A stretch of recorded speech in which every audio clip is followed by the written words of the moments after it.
A paz do Senhor, sejam todos bem-vindos e todas bem-vindas ao canal Despertar.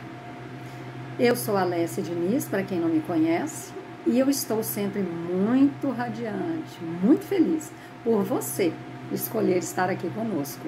Juntos e juntas levaremos em nome de Jesus a mensagem de Deus aos confins da terra, como Ele pediu que fosse feito, certo?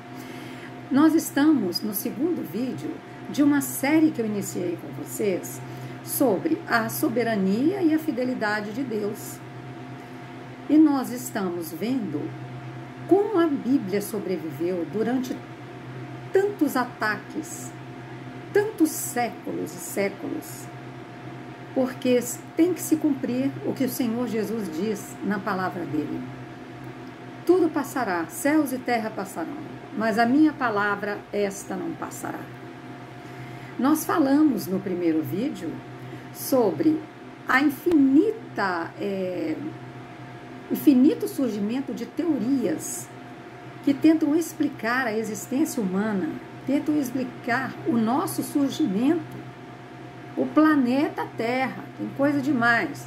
Então, é muito inacreditável, não é, gente? Se pararmos para pensar, é mais fácil você acreditar em qualquer teoria científica, porque é algo provável. Eu estou vendo esta garrafa, então eu posso tocar nela, eu creio nela. Ao invés de eu dizer para vocês, eu tomei uma água maravilhosa, a garrafa era verde e a água era filtrada e vocês não acreditarem. São Tomé, né? Tomé, um dos discípulos de Jesus, eu só acredito vendo. É mais fácil. Mesmo que alguém escreva, testemunhe, fotografe e encontrem pistas séculos depois da garrafa, vocês podem achar, a pessoa tem a tendência a achar que aquilo ali é de outra garrafa, não é bem aquilo não. Então, por que tudo isso? É muito difícil acreditar numa história tão maravilhosa, tão incomparável, tão perfeita, que para muitos parece mais fácil negar. É mais fácil negar o sacrifício de nosso Senhor Jesus Cristo e acreditar no que convém para cada um, não é? Porque se tem alguma coisa na palavra de Deus que me desagrada, eu não vou gostar não, gente. Eu só gosto do que me convém. Realmente as pessoas são livres, né? O relativismo. Todo mundo é livre para acreditar no que quiser e fazer suas próprias escolhas. Todo mundo é livre baseado num preceito religioso de que Deus é amor. Deus aceita todo mundo exatamente como é. Deus é amor. Então ele vai aceitar um psicopata, um sociopata, né? Um assassino, uma pessoa perversa. Nós não estamos falando de pessoas que têm condições, problemas de deficiência mental, pessoas que têm transtornos, pessoas que precisam de cuidados. A maioria de nós precisa de acompanhamentos. Nós não estamos falando disso, tá? Então, estamos falando de assassinos, perversos, né? Coisas assim absurdas, maldades. O que de bom nós vemos neste mundo? Desde que o mundo é mundo. São pouquíssimos exemplos. E Deus sabe disso. Se nós sabemos, Deus sabe muito mais. Então, é mais fácil dizer que Deus é amor. Deus não faz acepção de pessoas. Mas há um aspecto muito sério nessa crença. Essa crença, viu, gente, que é confortável demais. Deus é amor, sim. Ele é fonte que jorra o amor, inesgotável. Porque senão nós não estaríamos aqui. Ele teria eliminado Adão e Eva, Jesus não teria vindo, se encarnado e morrido por nós. Então Deus é amor, mas ele é justiça. Haverá um juízo, gente. Haverá um juízo assim que Jesus voltar. Ele vai descer pelas nuvens. Assim que Jesus voltar. Nós temos hoje, agora, talvez amanhã, semana que vem, mês que vem, ano que vem. Nós temos alguns dias, algumas horas, talvez. Para quê? para compreendermos que Jesus Cristo, o Filho de Deus, é o único Senhor e Salvador. O único que está entre nós e Deus. Não há ninguém entre Ele e Deus a quem devamos pedir ajuda. Não há outro intercessor ou intercessora. É somente Ele. Somente Ele. Sabe aquela história assim? Você tem duas crianças ou tem um irmão seu, aí um é teimoso, né? Aí vão levar os dois, um é medroso, vai levar para tomar uma vacina, aí fala assim, eu não quero tomar a vacina não, porque dói, porque não sei o quê, porque vai doer mesmo, né? Aí você pensa, ou você mesmo vai submeter a um exame que é desagradável, demorado. Imagine uma situação dessa, em que você ou alguém próximo a você esteja para passar por um exame, por uma situação desagradável, e você mentaliza ou fala para essa pessoa. Mentaliza coisas boas, pensa no que é bom. Aí vamos supor que seja uma criança e fala assim, aí você fala para ela se acalmar.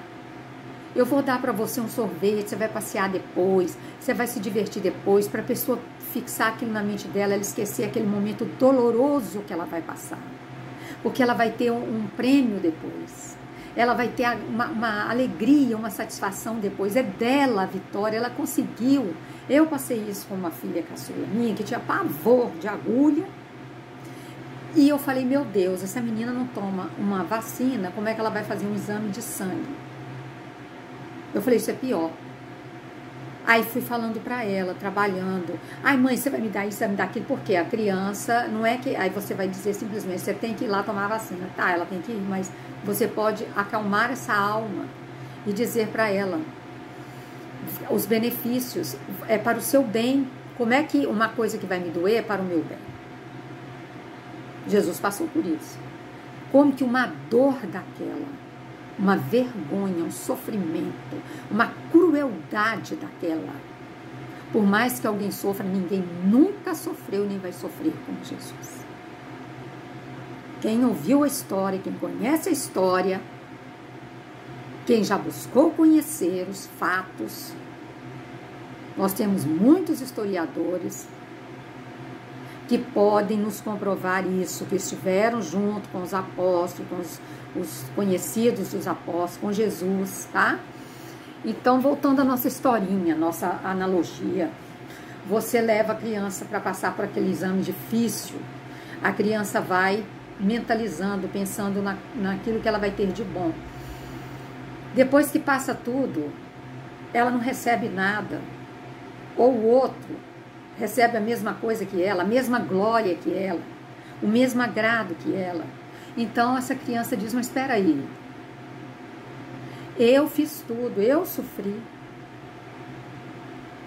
eu fui lá, era um sofrimento muito grande para mim, eu me doei, eu falei, eu fiz, eu acreditei, e vocês não estão me dando a honra devida, não fizeram nada do que disseram. Isso é justo? Não é justo. Você tem que cumprir com a sua palavra.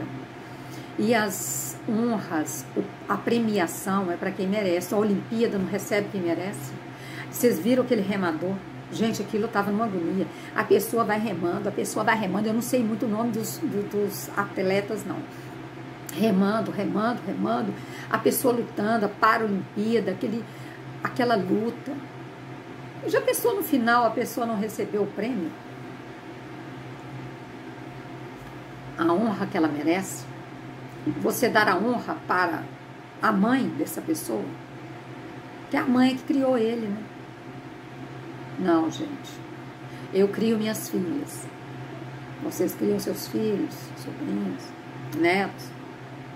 Mas a honra é do filho. Ainda mais sendo filho de Deus. Deus não tem esposa, Deus não tem mãe. Jesus disse numa passagem, que eu vou mostrar para vocês posteriormente: todo aquele que fizer a minha vontade é meu pai, minha mãe e meu irmão. Não é desmerecendo ninguém. Os apóstolos, Maria de Nazaré, Débora, Ruth, Rabi, que foi prostituta, Maria Madalena, que foi prostituta, tantas mulheres, Noemi, foram tantas, Jael, são muitas. Todas as mulheres e homens honrados e pós-Bíblia,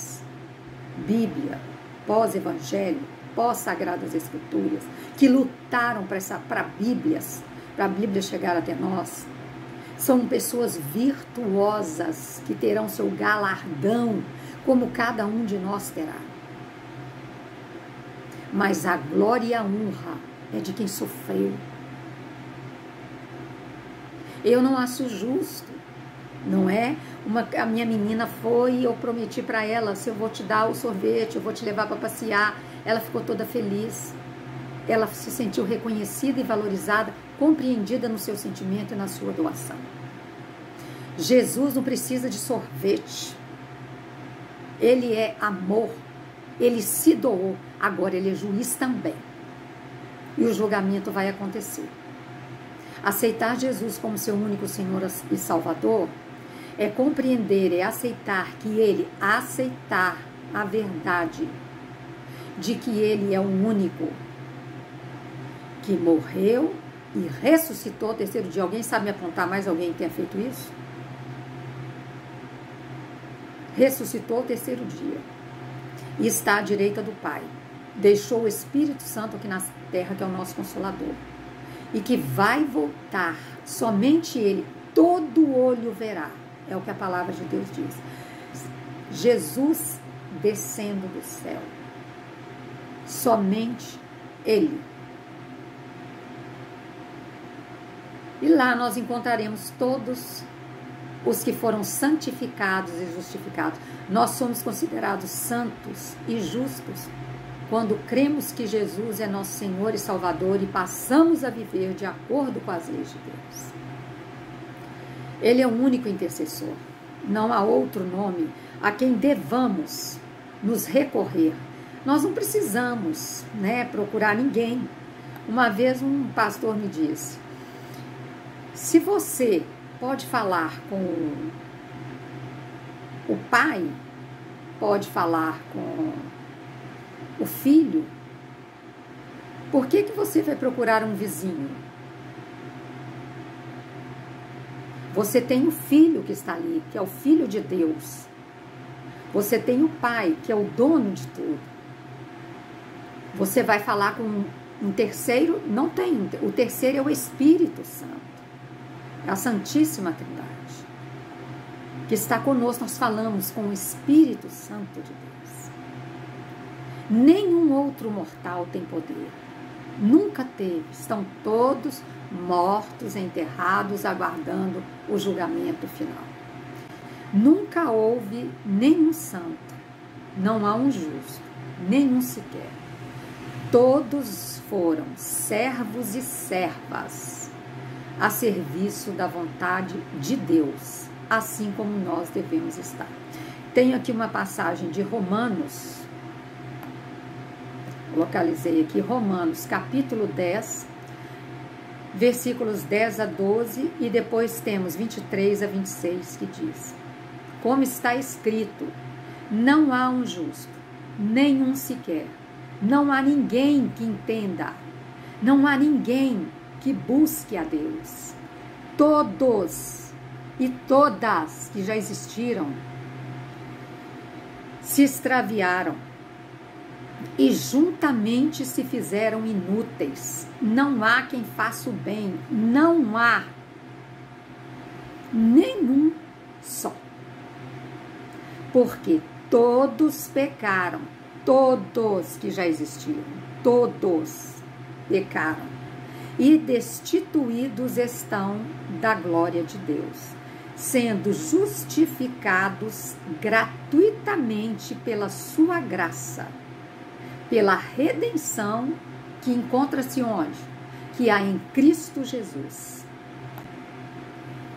ao qual Deus propôs para propiciação pela fé no seu sangue, para demonstrar a sua justiça, para demonstração da sua justiça, neste tempo presente, para que ele seja justo e justificador daquele que tem fé em Jesus. Jesus foi propiciação.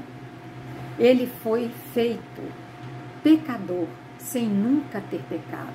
Ele carregou em seus ombros todo o pecado da humanidade, toda a morte era para nós, E ele veio redimir nossos pecados. Quem fez isso por nós? Mesmo que alguém fizesse, ninguém. Quando perguntaram a Pedro, você conhece aquele homem? Você estava com ele, é judeu. Ele, gente, quem quer querer ver a cabeça rolando, ser crucificado? Ninguém, né? A gente não pode ser hipócrita. Então, ele disse, eu não conheço. Não, eu não conheço. Ele negou 3 vezes. Porque ninguém quer ser morto. Ele passou por tudo. E ele é o Filho de Deus. Ele se encarnou. Jesus não nasceu. Ele nasceu de Maria, na carne. Mas ele já existia. Foi ele quem fez Maria. Na existência do mundo, Deus já havia nos criado. Olha como Deus é. Ele é soberano. Antes de criar o mundo, o seu plano já era perfeito. O seu plano se extingue até a volta de Jesus e pela eternidade. Todos que ainda nascerão e morrerão estão sob o controle do Senhor. Estão dentro do propósito de Deus. Então, nós já existíamos na mente do Senhor, no plano de Deus. Maria já existia no projeto de Deus. Toda a geração que vocês verão comigo, se Deus quiser, sobre Israel, o povo escolhido de Deus, foi escolhido daquela tribo, daquela família, daquele clã, viria Jesus. Jesus veio da família do rei Davi, na carne. Deus escolheu uma família carnal para Jesus nascer. Deus escolheu. Jesus teria que vir de uma família, teria que vir de Israel. De Israel. Mas ele é Deus. Ele é o Deus que se encarnou. Ele não foi gerado por Maria nem por José, esposo de Maria. Jesus foi gerado por Deus. Jesus foi gerado por Deus. Deus diz, hoje te gerei, filho amado.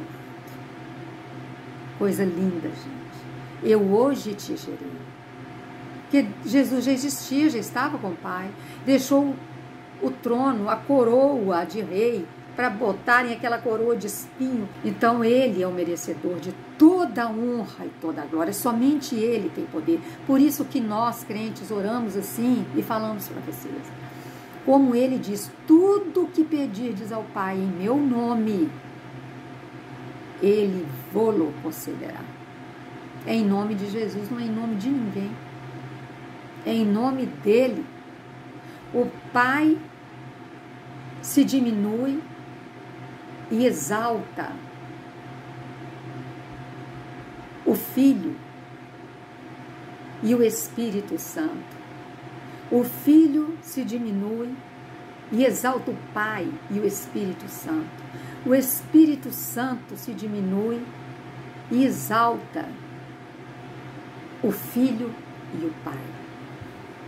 Eles são 3 em 1, a Santíssima Trindade. Deus disse, quem não aceita o meu Filho, não me aceita. Quem não o reconhece como seu Senhor e Salvador, não me reconhece como seu Deus. Não vem a mim, só virão até meu Pai, só irão até meu Pai se passarem por mim. Ele é o caminho, a verdade e a vida. Nós precisamos ler a Bíblia, os testamentos que o nosso Deus nos deixou. Para que o vídeo não fique muito longo, voltaremos no próximo, se Deus quiser, dando continuidade à importância da Bíblia, à sua veracidade e à fidelidade e soberania de Deus.